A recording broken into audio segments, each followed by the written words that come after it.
Hey, what's up, baby, and welcome to something that's a little bit different. This isn't like a tier list or anything. This isn't like a Shonen Showdown like special or anything. This is actually a recommendation I got. How strong is Saber from Fate? If you guys don't know what Fate is, actually, let me just... That's Mordred. I'm pretty sure she's Saber's daughter. So how strong is Saber? If you guys watched the anime Gauntlet, I remember Saber, I explained how Saber is stronger than Goku. I might have not explained it, but that's what this video is here for. How strong is Saber? So honestly, I don't have too much time, so I'm just gonna get into this. I can't get super hype. No challenge for that. Just Fate, often considered to be one of the most convoluted and expansive anime to ever exist. And if he starts getting into the lore, I'm gonna tell you this one time. Don't think too hard about it. It won't make sense. As convoluted and expansive anime powers. Who would have thought? But many people don't know just the level that this reaches and why it makes most of the most famous powerhouses in fiction actually seem like nothing in comparison. Servants in Fate are usually based on mythological entities or concepts brought to reality by an omnipotent wishing device known as... Like King Arthur. Saber is King Arthur, if you guys don't understand. Basically, all of these servants, they're like historical figures. I'm pretty sure he's about to go into it. There's this thing called command seals. It's like you get a servant that is like a historical figure from the past or a hero from the past, whatever, and you get like 3 command seals and you can order them around. Basically, you try to kill everybody else around you that has a servant so you can get the gauntlet, so you could, or Holy Grail, so you can get whatever you want. If I'm remembering it correctly, it's been a while since I watched it. The last thing I watched from Fate is Heaven's Feel. I watched all 3 of the movies in 2 days. Great, literally one of the greatest movie series ever. I'll explain this later. The Holy Grail. These servants are usually capable of destroying almost entire armies on their own, changing the fate of the world, and destroying pretty much anything on it. Some of these characters reach levels of godhood and form the very foundations of humanity, wisdom, power, and many other things. Saber, being the most popular servant, obviously is the one I wanted to focus on, and while she may not seem like an extreme god tier threat even within her own series, like maybe Gilgamesh or something. Yeah, Gilgamesh is a different type of entity. I'm pretty sure that I saw a picture of something else. Is this Fate? I don't think that's Fate. Or maybe it's a Fate I haven't seen. There is multiple types of Fate. Like, there's one that was made a while ago. There's the one that's the modern one that everybody watches because it has some of the craziest animation. If you see jokes, like... right here and there, right here, you're gonna see a lot of the time jokes that people make about the Fate series is how much is the budget for the animation, and it will say yes, because the fight scenes are glorious. I'll probably show a clip of something right there.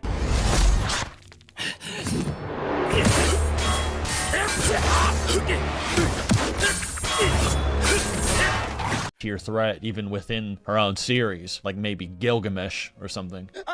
Gilgamesh! She does in fact actually scale to these entities and is considered a top representative of their universe. A big roadblock with scaling Fate or Saber, and difficulty with me explaining why Saber would absolutely destroy Goku, Superman, SpongeBob, or whoever the f, is that servants in Fate are heavily restricted in what they're actually allowed to do when they appear. Not necessarily in their power, even though that can be the case, but their effects on the environment or planet are limited to a level that you wouldn't see in a normal show. For instance, in Dragon Ball, when Vegeta wants to blow up the planet, he can, right? He has enough power to do it. Nothing's stopping him. Same goes with Frieza or Kaguya from Naruto or Superman from DC or Yuha from Bleach or literally SpongeBob SquarePants with a string. But in Fate, destroying a planet or something requires more than it would take to destroy a planet, because the planet itself is actually protected by a higher entity that restricts these omnipotently born servants from impacting its fate. That's crazy. And it's kind of the name of the show. This is because because of a phenomena called the counterforce, which is basically the will of the earth itself that defends it. Good proof of this, outside the obvious I just showed on the screen, is that we actually see servants in other media, all media being basically canon for Fate. I'm not joking. The mobile game, every video game, every visual novel, anime, it's all canon. Everything being able to is fight canon. entities. Every OVA or OVO, if you want to call them that, every series, every game, shoot, freaking any collab you probably see is probably canon for some reason. I don't know. I'm sorry I'm not talking as much, you know, as I said, I'm trying to stay a little bit quiet, but I'm also trying to get, you know, I'm trying to transform this so it's not like copyright. I want to talk, but it's like I'm too busy listening. Get back in. Entities that can literally become larger than planets. And what did I just see? What did I just see? Use them as, like that view. Yeah. Anyway, you get the idea. These servants from these games actually scale to the ones in the show, sometimes being even weaker or stronger, but that's just sort of a basic level breakdown. Servants can easily destroy fortresses, mountains, and fight crazy godlike beings that can easily destroy a planet. But Nasu, the author of the Fate verse, goes a step beyond that into a level of bat crazy for no reason that unironically makes Saber one of the strongest characters in all of fiction, period. Making these Fate servants become something basically you'd see more from a Cthulhu eldritch deity and not an anime girl.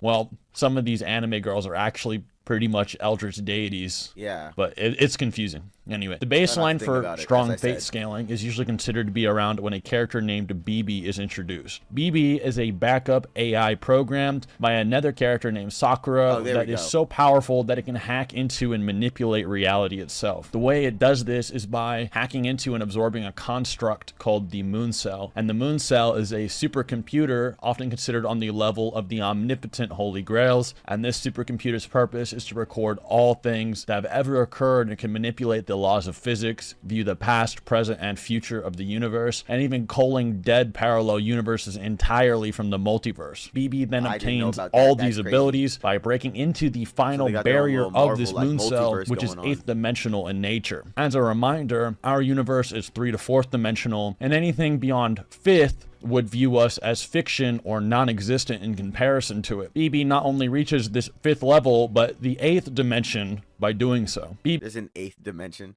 Wait, I mean, he's probably about to explain it, but let's look it up anyway. What is the 8th dimension? The 8th dimension contains all other dimensions, therefore including everything. So every dimension combined. So every dimension, so you're real and you're kind of fake at the same time. So you're fiction, but also true. In this, what is the 9th dimension?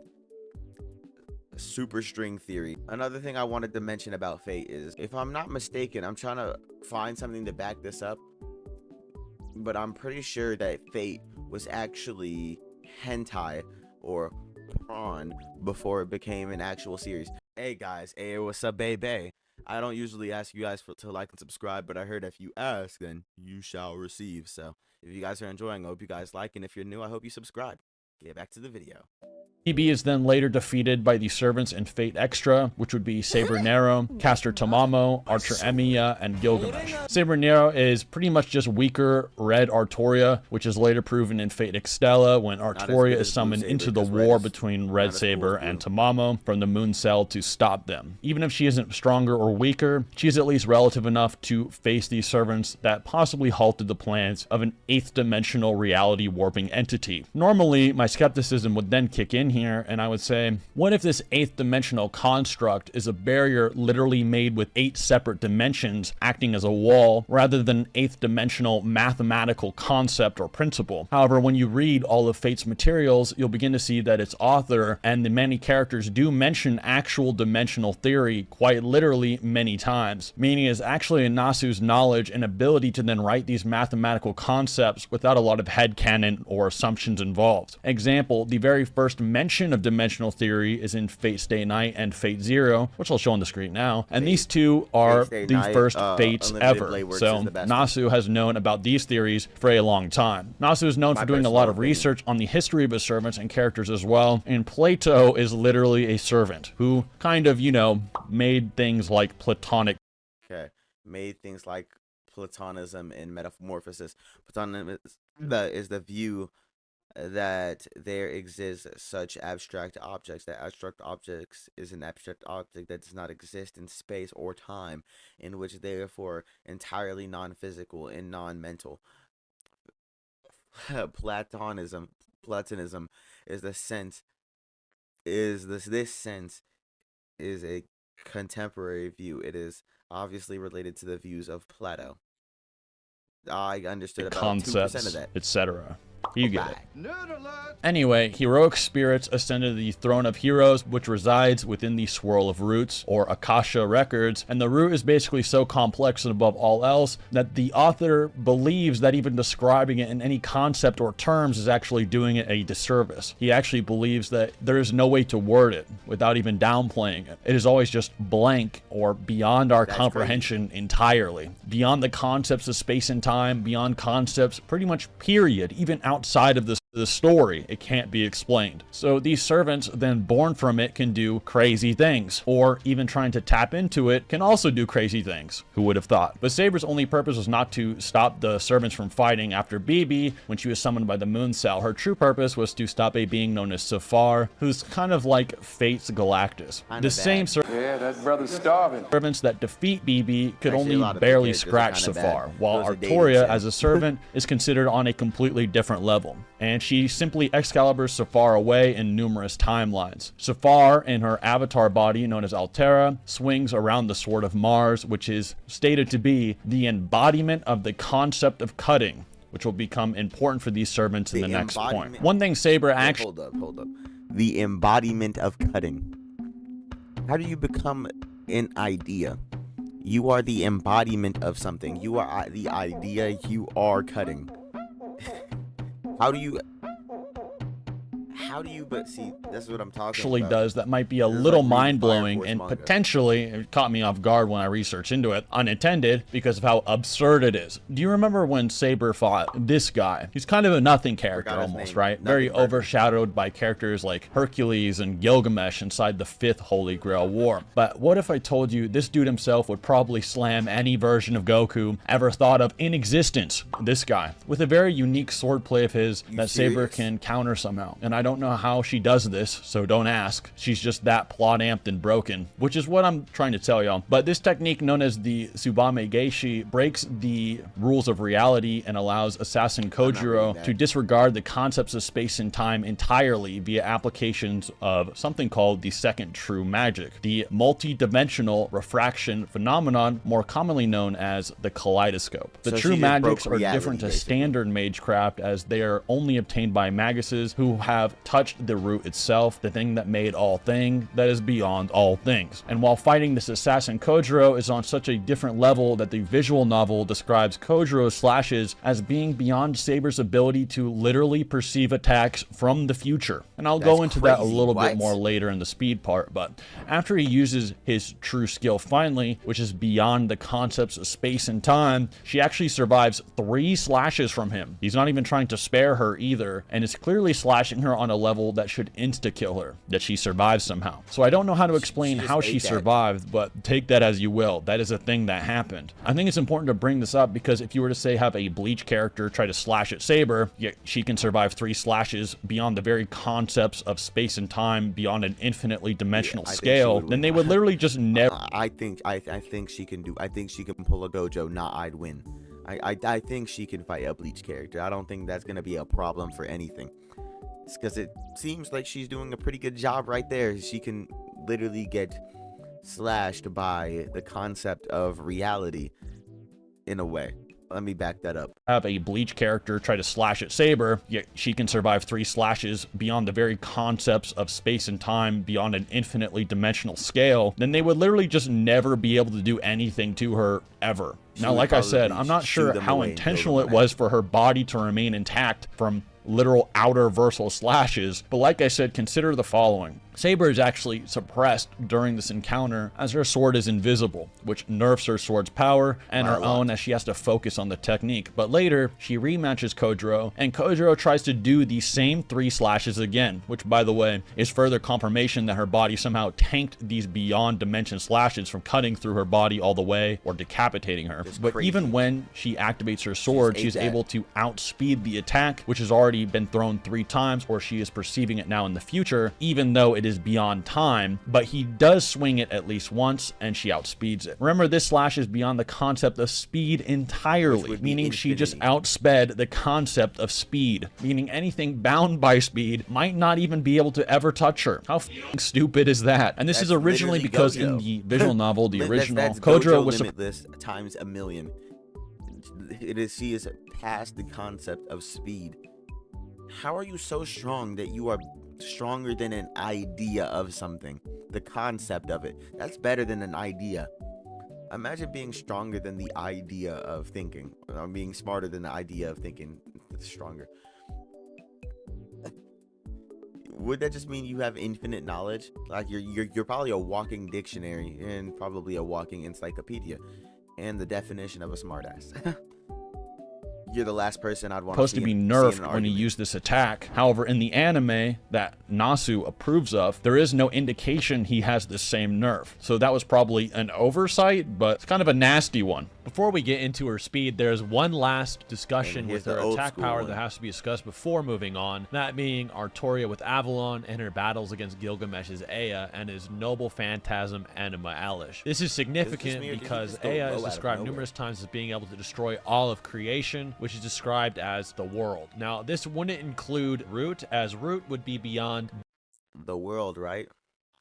I'm not here to talk about, another anime or anything, but world, as the world is just Earth. That Root is clearly above, as it's above every universe, timeline, or whatever that has Earth in it, but regardless. The short answer, Excalibur isn't really ever comparable to Aya without special conditions. Excalibur only enters the pinnacle of noble phantasms when it's in a situation where its purpose as the last phantasm of the planet comes into play, against an outside danger that threatens the world itself, basically making her amped by the same force that I described earlier that makes the planet able to withstand attacks from higher dimensional servants without exploding all the time. In Fate Stay Night, when Excalibur and Aya clash, the most famous of these clashes that make most people comment on this in general is Gilgamesh was clearly taking it easy while Artoria was desperately struggling, even calling the clash of their powers boring before easily eclipsing her power and then defeating her. Artoria was only able to overcome Gilgamesh in this route by basically catching him off guard with Avalon. Another counter to Excalibur being on par with Gilgamesh is Artoria's.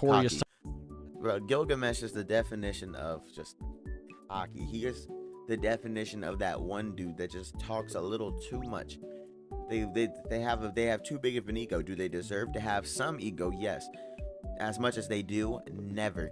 Sometimes they just need to get put down just a couple of pegs because those people are the most annoying. Summoning in Fate Extella, where she should be stronger to stop the war between Nero and Tamamo alongside the destruction of Safar. And the only other servants that are suggested to be on the same level or grade as Artoria are the other 2 kings from Fate Zero, Alexander and Gilgamesh. And we see this more powerful version of Saber and a more serious Gilgamesh face off once again, with the result being similar as their first fight back in Fate Stay Night, with Gilgamesh's victory. In terms of her speed, Saber is capable of facing entities such as Tamamo, as previously mentioned in Extella. This same Tamamo from Extra, who has the ability to, while weaker than the version Saber can apparently deal with, casually run backwards in time, like a Looney Tunes character, to train herself to beat someone she was weaker than. Tamamo basically trained for 1,000 years, and after I'm just gonna tell you this right now. If you ever get into an argument with somebody over a regular character and a cartoon character, just go with the cartoon, because cartoons is not even just get out of here with that realm. Like, imagine SpongeBob fighting anyone. SpongeBob would win because SpongeBob is a cartoon character which cannot be killed because he completely defies the concept of anything. Reality, death, you think of it, go with a cartoon character every single time. It's like if somebody tries to like say, oh, is this character stronger than this character? It'll be like Gojo versus like Rimuru or something. Just go with the isekai character, because the isekai character, we all know isekai is the most boring genre of anime right now, other than you average romance animes. I'm calling you out. And you harem animes, because you guys are no longer entertaining or funny to watch. You're boring. Gaining her power via back all 9 of her tails. She proceeds to run back in time and proceeds to just kick the moon cell and shuts it down and stops it from erasing the protagonist of the game. And even with this, Saber is considered more scary than her and is pretty much the trump card servant in Extra or Extella outside of like Gilgamesh or something. Due to this, it may be highly likely Artoria can face beings that can pretty easily just travel through time with speed, and even BB was able to manipulate the past, present, and future at the same time with her abilities, yet couldn't negate the servant she was facing. That alongside that Kojiro slash she can somewhat react to, apparently, that is beyond the concept of speed, kind of makes you wonder. Now that we've established her stats, some unique abilities she possesses are things such as the ability to erase things from existence with her attacks, including concepts themselves, even beings that represent these concepts. Best example of this is the demon pillars from Fate Grand Order, which are just literally living concepts. And every single... I'm actually watching that right now. I'm on the episode where it is Mash and that other girl. They're fighting Gilgamesh at the start, and he's kind of just like, y'all can't hit me. He's just kind of like basically dancing. He's not really doing anything. He's not trying. He's like, y'all are trash compared to me, and he's just, you know, kind of doing him. I'm not that far in. I kind of dropped it because I was gone from watching a lot of animes because I needed a break.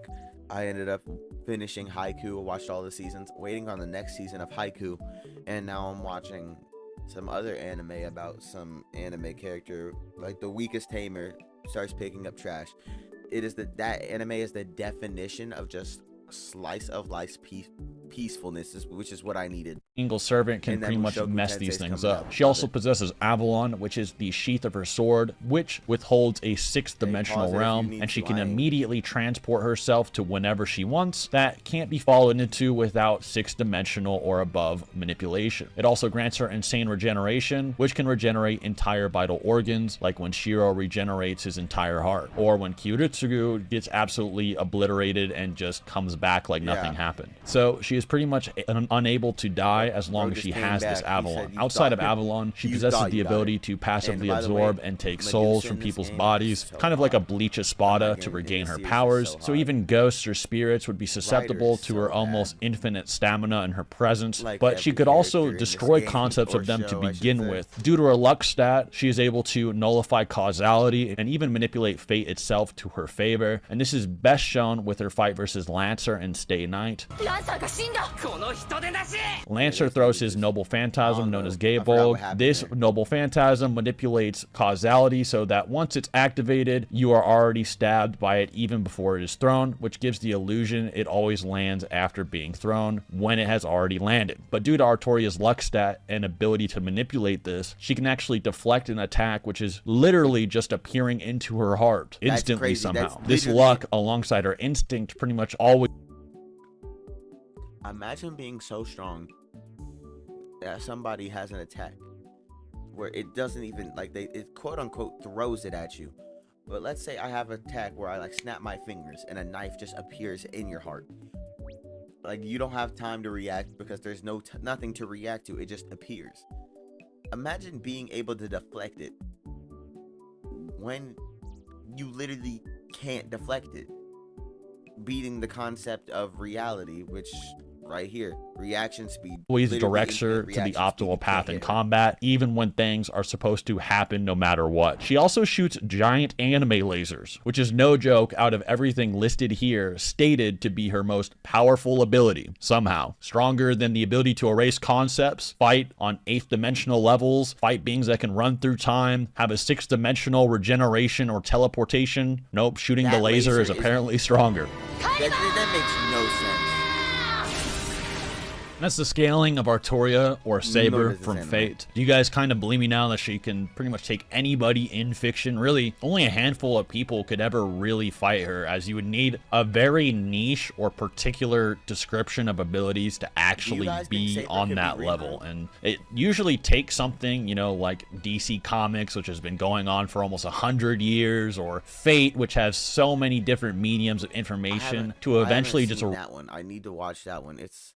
I saw it was Fate.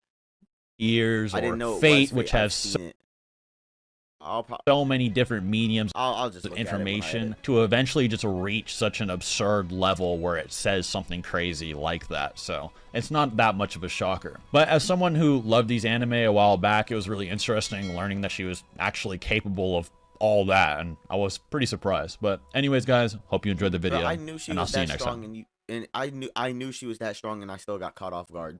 That's how that's how crazy it is. Well, I'm not gonna lie, Seth the Programmer, I've seen some of your stuff before. I'm not exactly sure which videos, but you just gained a new subscriber, so right there. Well, it's come. I wasn't expecting that. I didn't know all of that information.